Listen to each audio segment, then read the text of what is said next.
There are friendships in public life that the public never fully sees, not because they are hidden deliberately, but because the two people involved have organized their lives around a shared instinct toward privacy that makes the friendship itself almost invisible from the outside, present in the record, only in fragments, in oblique references, in the specific quality of grief that one person expresses when the other is gone. The friendship between Elton John and Freddie Mercury was this kind of friendship. It lasted more than 20 years. It was built on a specific mutual recognition that very few people in either man's life were positioned to provide. It produced no collaboration, no joint project, no commercially visible output that would make it legible to the public record. And it ended in a way that Elton John has spent more than 30 years processing, not because of anything that happened between them, but because of what did not happen.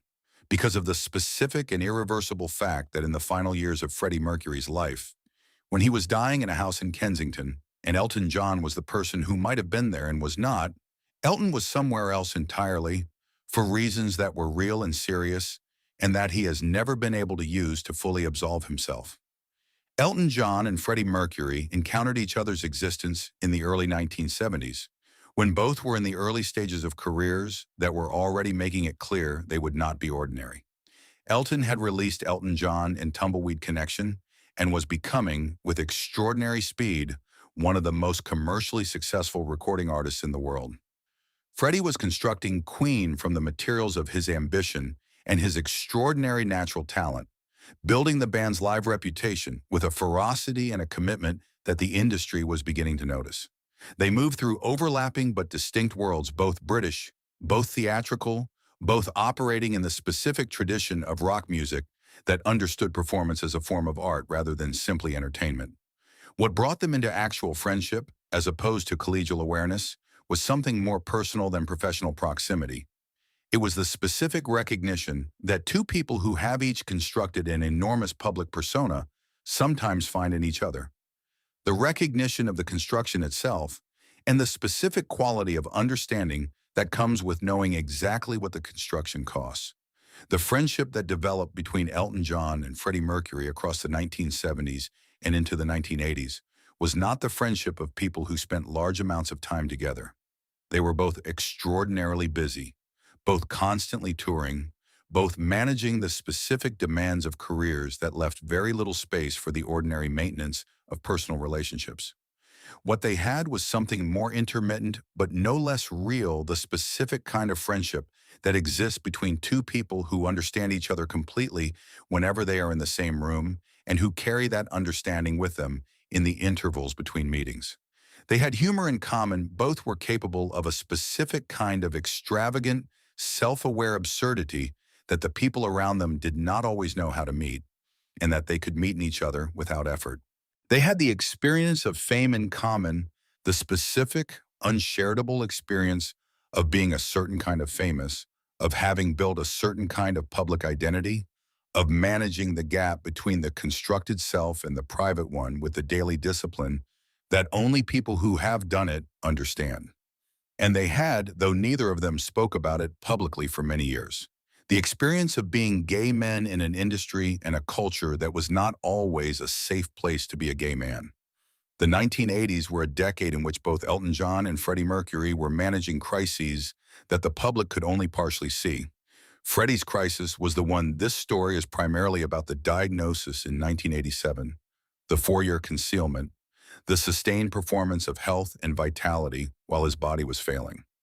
But Elton's crisis was no less real and no less consuming, and it is essential to the story because it is the reason he was not where he might have been when Freddie needed him most. By the mid-1980s, Elton John was in the grip of addictions to alcohol, to cocaine, to a pattern of behavior that had been escalating across the decade, and that was, by the late 1980s, producing consequences that were visible to everyone around him. He has described this period in his 2019 autobiography with a candor and a lack of self-flattery that is one of the most remarkable things about the book, a sustained account of a man who was, for several years, genuinely not available to anyone in his life, including the people he loved, because the addiction had consumed the space where those people would otherwise have existed. By 1987, the year Freddie Mercury received the diagnosis that would eventually become the defining fact of his final 4 years, Elton John was at what he has described as the worst point of his addictive behavior. He was still working, still releasing records, still performing. The external machinery of his career continued to function in the way that the careers of very successful people sometimes continue to function, even when the person inside them is not functioning at all. But his personal relationships during this period were, by his own account, severely compromised. He was not present for the people who needed him in the ways that being present requires. He was not making the calls, not maintaining the connections, not doing the specific and ordinary work of friendship that keeps friendships alive across the distances that busy lives create. When Freddie Mercury was told he had AIDS in 1987, Elton John was one of the people in his wider circle who, in a more functional period of his life, might have been reached out to, might have been told, might have been asked for support, might have been present in some meaningful way. He was not told. Freddie told almost no one. But the fact that Elton was not in a position to be told, was not in a condition to have received the information usefully, even if it had been shared, is something that Elton has returned to across the decades since, with the specific and unrelenting quality of a regret that cannot be resolved. Elton John has said, in interviews given across the 30 years since Freddie's death, that he was not close enough to Freddie during the final years. He has said this in different ways at different times, sometimes with the careful language of someone who has processed a painful thing and arrived at a considered understanding of it, sometimes with the raw quality of someone for whom the processing is not quite finished. The version that appears in his 2019 autobiography is the most complete and the least guarded. He describes a period, the years of his worst addiction, which overlap almost precisely with the years of Freddie's illness, during which he was simply not available in the ways that the friendship would have required. He was not calling. He was not checking in.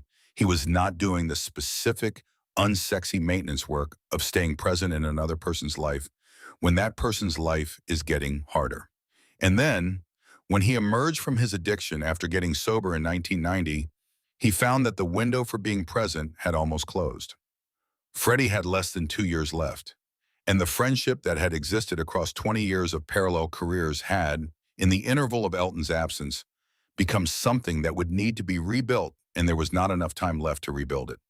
What Elton John did with the limited time available after his sobriety in 1990 and before Freddie's death in November 1991 was not nothing. He has described making contact, spending time together on certain occasions, being in Freddie's orbit in the final period in ways that were more present than the years of his addiction had allowed.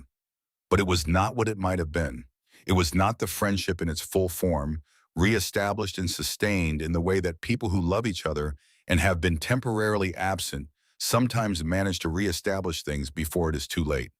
There was not enough time, and there was not enough, this is the specific word Elton has used, in various forms when describing this period enough. Not enough presence, not enough calls, not enough of the specific quality of being genuinely, consistently, reliably there for someone who was dying and who had always been.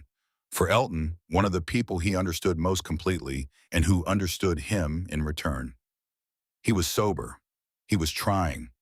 But the window was closing, and the trying was not enough. And on the 24th of November, 1991, the window closed. The day Freddie Mercury died, Elton John received the news in the way that people who are not inside the immediate circle receive it through a call, through channels that were already at a remove from what had happened in the house in Kensington. He has described the day in terms that converge across various accounts on a specific quality of devastation that was not only grief but something more complicated. It was the grief of losing someone he loved. And it was something else, the specific, irresolvable weight of knowing that the person was gone and that what had not been done in the years before could not now be done. The call he had not made often enough. The visits that had not happened. The specific quality of presence that he had not provided because he had been, for the years when it would have mattered most, somewhere else entirely, consumed by something that had nothing to do with Freddie, and that had nonetheless taken up all the space where Freddie should have been. Freddie Mercury's funeral and the private ceremonies connected to his death were attended by his closest circle, Mary Austin, Jim Hutton, Peter Freestone, the band, the specific small group of people who had been inside Garden Lodge in the final period. Elton John was not among them. This is a fact that has been noted in various accounts of Freddie's death without always being explained, and that Elton has addressed in the oblique and careful language he tends to use for the most difficult subjects in certain interviews. The reasons are partly practical. The specific arrangements for Freddie's burial and cremation were made by Mary Austin with a level of privacy that excluded almost everyone outside the immediate household and partly more personal. Elton John, newly sober and in the early and fragile period of his recovery, was managing his own existence with a care and a difficulty that made the navigation of public grief, the attendance at events, the management of his own visible emotional responses, genuinely complicated. He grieved, but he grieved from a distance that he has never been able to feel was the right distance. The 1992 Freddie Mercury tribute concert at Wembley Stadium in April was the first major public occasion at which the people who had loved Freddie Mercury were asked to perform that love in front of an audience of 72,000 people. Elton John was among the performers. He took the stage and he sang "Someone Saved My Life Tonight" with the specific quality of a man for whom the song's subject matter had taken on a meaning that no one in the stadium could fully know. He was sober. He was present. He gave the performance everything he had. And people who observed him closely that day have described something in the quality of his performance that goes beyond professional commitment, a specific rawness, a specific quality of emotion that is not performed grief, but actual grief, unmanaged and unmediated, coming through the performance in the way that the most honest things come through performance when the performer is not trying to hide them. He was there that day, finally, in the specific sense of being genuinely present. And the fact that he was there in April 1992 and not enough in 1987 or 1988 or 1989 is a fact he has never been able to stop being aware of. What happened to Elton John in the years after Freddie Mercury's death was, among other things, a transformation in the way he related to the AIDS crisis and to the people it was killing. He had founded the Elton John AIDS Foundation in 1992, the same year as the tribute concert, and the work of that foundation has been, by any measure, one of the most significant and most sustained AIDS-related philanthropic efforts of the past 30 years. The connection between this work and the specific quality of his grief for Freddie is something Elton has addressed directly in certain contexts. That the loss of Freddie, combined with the earlier loss of Ryan White, the American teenager with AIDS, who became one of Elton's closest relationships in the late 1980s and who died in 1990, months before Elton got sober, produced in him a determination to do something with the grief that would be commensurate with the scale of what was being lost. The foundation became the form that determination took. Not a substitute for the presence he had not provided, but something built from the specific material of the absence, a way of turning what he had failed to do for specific people into something that might matter for many people who would otherwise receive the same non-presence. In 2019, Elton John published his autobiography, Biography Me, and the book contains the fullest and most direct account he has ever given of his relationship with Freddie Mercury and of what the years of his addiction had cost in the specific context of that friendship. He does not describe it as a betrayal. Freddie did not feel betrayed by Elton's absence, as far as anyone can determine, and the friendship did not end in recrimination or estrangement. But he describes it with the specific vocabulary of a person who has done the work of honest self-examination and who has arrived at a clear-eyed understanding of what he was and was not capable of during a specific period of his life, and of what those incapacities cost the people around him. He describes Freddie with love, with the specific, unguarded quality of love that people express for the dead, when the dead are people they understood and were understood by, and whose absence remains, decades later, a specific and located feeling rather than a general condition of grief. The thing that Elton John has never been able to forgive himself for is not a dramatic failure. It is not a betrayal or an argument or a decision made in bad faith. It is something quieter and harder to resolve than any of those things. The simple fact of not having been there enough, during the years when being there would have meant something. Not because Freddie needed Elton in any practical sense. He had Mary Austin, he had Jim Hutton, He had Peter Freestone.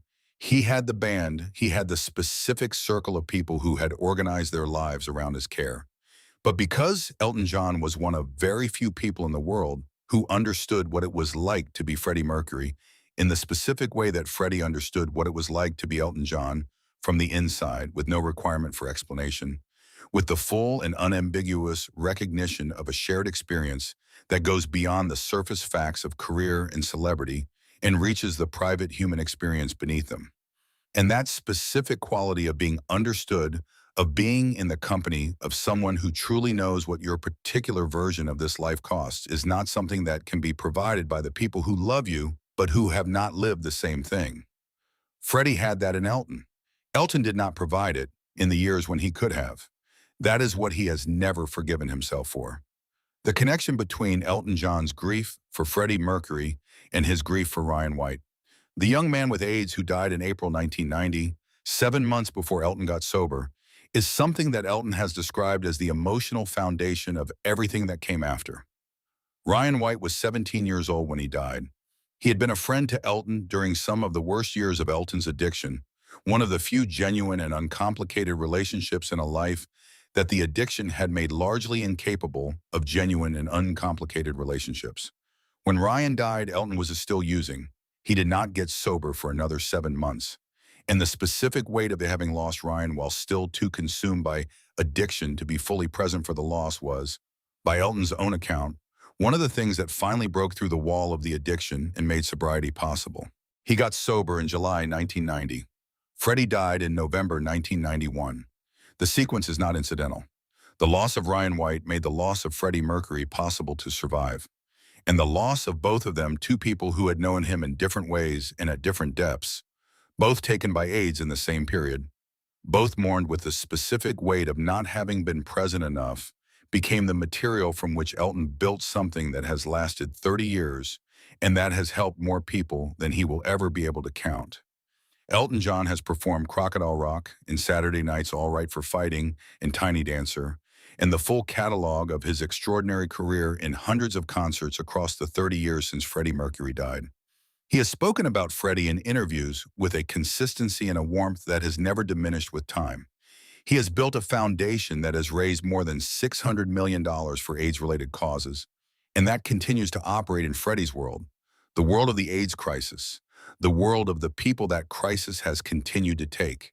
And in all of that, in all the performances and the interviews and the philanthropic work and the decades of a career that has continued with an energy and a productivity that belies the difficulty of what he survived, there is a specific, located, unresolvable quality that surfaces whenever the subject of Freddie Mercury arises. Not guilt in the melodramatic sense, not the performed self-flagellation of someone seeking public absolution, simply the honest acknowledgement made by a man who has done the work of being honest with himself, that there was a friendship that deserved more of him during the years when more of him was unavailable, and that the person on the other end of that friendship is gone, and that the debt cannot now be paid. That is what Elton John was given by the friendship with Freddie Mercury. That is what the friendship cost him when it ended, and that is what he has been carrying, quietly and without resolution, ever since.